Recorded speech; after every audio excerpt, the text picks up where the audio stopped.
Assalamu alaikum everyone. I would like to wish you a very happy new year 2025. So today we are going to start our first class of the year 2025. So are you excited everyone? আমি যেহেতু morning শিফটের দায়িত্বে আছি বালিকাদের জন্য আমার প্রথম কথা থাকবে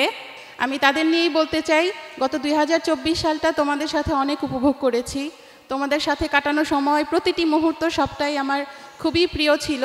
আশা করছি 2025 সাল আমরা খুব ভালো সময় কাটাতে যাচ্ছি আর সবচেয়ে বড় কথা হচ্ছে আলহামদুলিল্লাহ আমরা স্কলারশিপে জয়েন করেছি আমরা বাইরের বৃত্তি প্রোগ্রাম আর্ট প্রতিযোগিতা কত জায়গায় আমরা জয়েন করেছি এবং আলহামদুলিল্লাহ আমরা ইউকাকে প্রতিষ্ঠিত করতে পেরেছি ঘরে এবং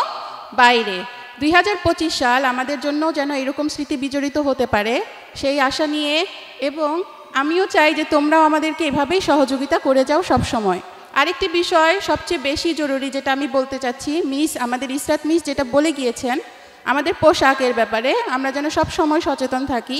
তোমরা নিশ্চয়ই জেনেছো পুরস্কার পেয়েছো অনেকগুলো মেডেল অনেকগুলো ক্রেস্ট পোশাকের ব্যাপারে আমরা খুবই সচেতন একদম প্রথম দিন থেকে আমরা সবাইকে অবজারভেশনে রাখছি এই ব্যাপারটি সবাই আমরা সচেতন থাকব মায়েরা ব্যস্ত থাকতে পারেন কিন্তু আমরা তো বড় হচ্ছি মেয়েরা তাই নয় কি নিজেদের কাজ আমরা নিজেরা করা শিখব নিজের ড্রেসটি সুন্দর করে পরিপাটি করা এগুলো সব আমরা নিজেরা শিখব ঠিক আছে আর আশা করছি 2025 সালের ক্লাসরুমগুলোতে আমাদের সকল শিক্ষার্থী যারা আছি তারা খুব ভালোভাবে এনজয় করে পড়াগুলো নিব পড়াগুলো নিজের মাঝে বুঝে ধারণ করব এবং সেই অনুযায়ী আমরা কাজ করব সবাইকে শুভকামনা জানাচ্ছি দেখা হবে ক্লাসরুমে আসসালামু আলাইকুম জীবন যাপন সুখময় করতে উভয় জীবন ইউকার শিক্ষায় আছে আয়োজন